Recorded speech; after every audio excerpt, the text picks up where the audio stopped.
امداداللہ حجازی کی رپورٹ کے مطابق حافظ آباد میں عاشر بھٹی میڈیا گروپ کا ماہانہ اجلاس نہایت خوشگوار اور باوقار ماحول میں منعقد ہوا۔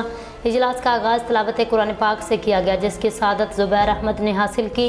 اجلاس میں گروپ کے تمام عہدیداران اور سینئر ممبران نے شرکت کی۔ ادارے کی مضبوطی، صحافتی معیار میں بہتری، عوامی مسائل کو مزید مؤثر انداز میں اجاگر کرنے کے حوالے سے اپنے اپنے خیالات کا اظہار کیا۔ صدر Mian Mushtaq Ahmed, general secretary Zahid Ali, finance secretary Shafaqat Bashir, senior صدر زاہد محمود، نائب صدر زبیر احمد، جبکہ سینئر ممبران افضال احمد، ڈاکٹر ارشد اور عثمان سلیم خان نے صحافتی، سماجی اور ثقافتی ذمہ داریوں پر تفصیلی گفتگو کی۔ اجلاس کے دوران اس عزم کا اظہار کیا گیا، عاشر بھٹی میڈیا گروپ نہ صرف صحافت کے میدان میں حق اور سچ کی آواز بلند کرتا رہے گا، بلکہ حافظ آباد کی ثقافت، روایات اور عوامی اقدار کے فروغ میں بھی اپنا بھرپور کردار ادا کرے گا۔ شرکاء نے اس بات کا اعادہ کیا، عاشر بھٹی میڈیا گروپ حافظ آباد کی عوام کی آواز بن کر ہر موقع پر ان کے مسائل اجاگر کرنے اور مثبت تبدیلی کے لیے ہمیشہ پیش رہے گا۔